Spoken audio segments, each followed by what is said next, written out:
Yo les développeurs, ici Franck Steel, et dans cette vidéo nous allons juste exécuter les trois algorithmes que nous avons vus dans la partie algorithmique en ce qui concernait les opérateurs. Nous allons juste le faire avec AlgoBox. Du coup j'ouvre mon logiciel AlgoBox. Super, à ce niveau là. Le premier algorithme c'était simplement un algorithme qui devait demander deux nombres à l'utilisateur, deux entiers à l'utilisateur, et puis ça va calculer la somme. Ça affiche en fait, ça ne calcule pas, ça affiche directement la somme, la différence, le produit et le quotient. Pour cela, ce qu'on avait fait, on déclarait d'abord nos deux variables. Donc je déclare mon A qui est de type nombre. N'oubliez pas, en AlgoBox il n'y a pas de type entier et réel. Tout ça on regroupe avec le type nombre. Super, j'ai à déclarer mes deux variables. Maintenant je peux les lire vu qu'on veut que l'utilisateur puisse entrer. Je tape un CTRL L, je lis la valeur de A, puis un CTRL L, je lis la valeur de B. Super, on a lu la valeur de A et la valeur de B. Maintenant on peut juste afficher le message pour dire la somme est. Donc on affiche juste une simple somme, juste la somme est. Puis vous pouvez afficher la variable, je pense que c'est pour afficher une variable. CTRL R. J'ai pas affiché variable, je m'excuse, c'est plutôt afficher calcul. Grâce à, si vous venez ici là, vous allez voir afficher calcul parce qu'il y a trois types d'affichage. Soit on affiche une variable, soit on affiche un message, soit on affiche un calcul. Le calcul qu'on va afficher c'est quoi? A plus B. Super à ce niveau là. Si on lance le test de l'algorithme, je pense que tout s'est bien passé. Si j'ai pas fait de bêtises. Super, j'ai pas fait de bêtises. Puis nous allons faire un retour à la ligne. Je te fais un petit retour à la ligne pour pouvoir écrire également le deuxième. Donc je vais me permettre de recopier tout ça. Et puis là je change juste, je mets la différence. Je mets la différence. Là je mets le signe moins. Et là il y a également notre retour à la ligne. C'est exactement du copier-coller, c'est pas si compliqué que ça. Donc là je peux dire le produit. AlgoBox est vraiment très simple à utiliser. Il n'y a vraiment pas de complications à ce niveau là. Et enfin, là c'était le quotient, je pense que c'était le quotient. On voulait calculer le produit, la somme, la différence, le produit et le quotient de deux nombres. Puis là on met ça. Et si j'ai pas fait de bêtises, tout est censé bien fonctionner. Lorsque je lance l'algorithme, j'entre par exemple le 14 et là j'entre 7. Ça va faire exactement tout ce que je veux. Donc ça va faire la somme 14 plus 7 qui donne effectivement 21. Ça fait la différence qui donne 7. Ça fait la multiplication qui donne 98. Et ça fait le quotient qui donne 2. Super à ce niveau là. Mais on peut encore optimiser plus le code et enlever en fait ces retours à la ligne là.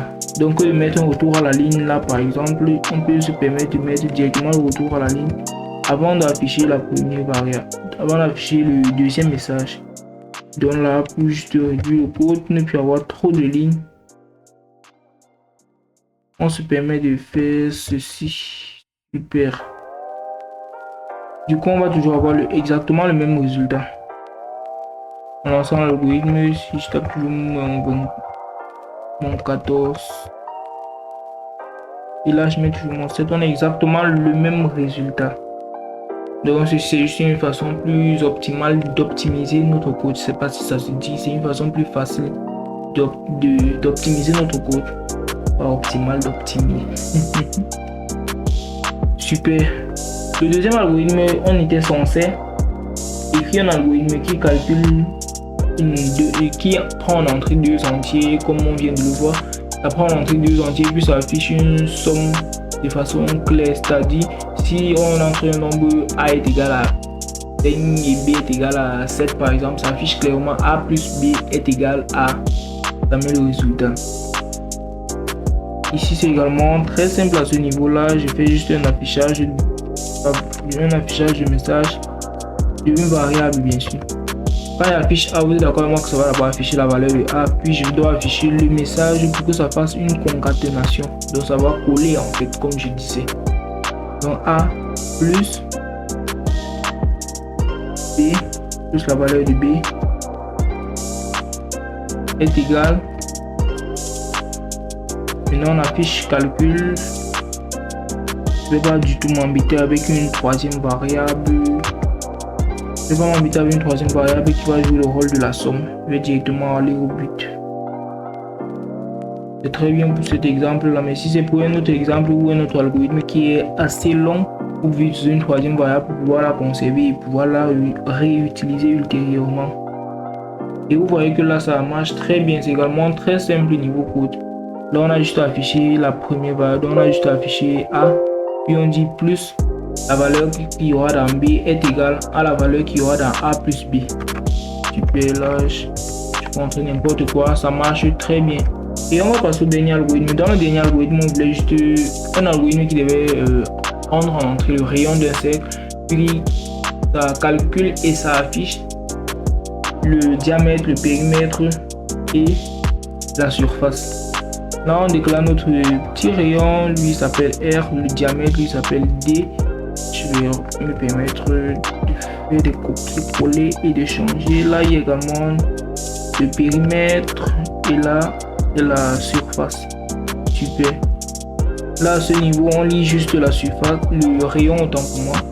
Puis, pour calculer le diamètre, on vient ici. On dit qu'on va affecter la valeur à une variable. On affecte à diamètre d'abord. Quand on affecte à diamètre, c'est la valeur du rayon multipliée par pi.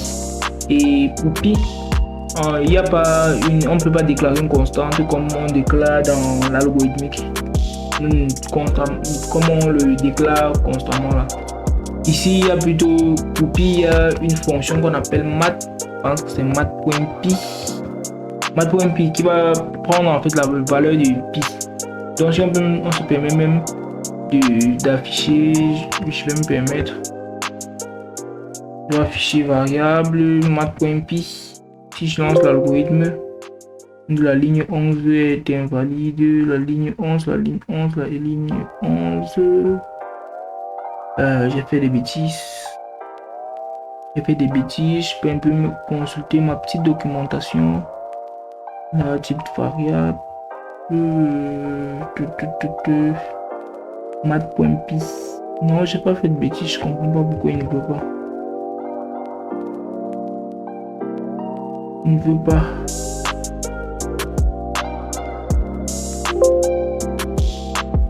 J'ai variable non déclarée. Ah, il ne veut pas. Là, je sais un peu. Il ne veut pas que j'affiche la valeur de pi. En tous les cas, vous allez voir clairement que c'est effectivement pi. Bon, là, je vais enlever cette ligne-là. Et puis, je vais affecter encore quoi? C'est au périmètre, je vais affecter le diamètre multiplié par math.pi toujours.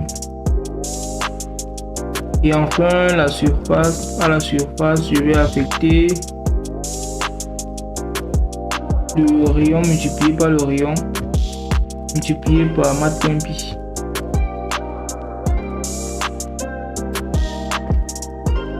Super, là je vais juste faire un petit affichage de tout ça.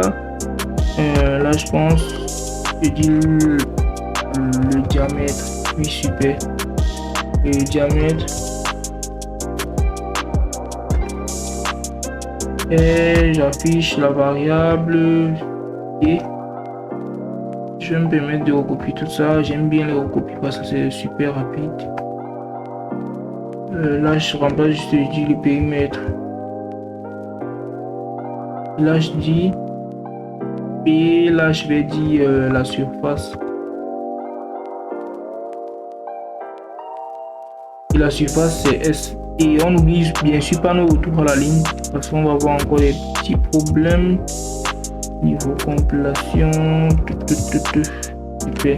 Testons notre algorithme. Je pense que j'ai pas fait de bêtises. Si je lance l'algorithme, je vais entrer exprès le rayon 1 pour que vous voyez clairement que ça va afficher le diamètre 3,14. Vu que si le rayon vaut 3,1, ça veut dire qu'on va faire 1 multiplié par pi, ça va tout donner la valeur de pi. Vous voyez bel et bien qu'on a 3,14 là. Bon, là c'est une valeur par défaut, mais la valeur par défaut de pi c'est 3,14 généralement, mais c'est un peu beaucoup plus que ça. Mais là si on prend deux chiffres pour la virgule, vous voyez bel et bien que c'est 3,14. Là, vous voyez, ça calcule le diamètre et ça calcule la surface. Super, si je lance, je peux même donner n'importe quelle valeur, ça va le calculer sans problème. Je pense que je suis arrivé au thème de tout ce que je voulais vous montrer.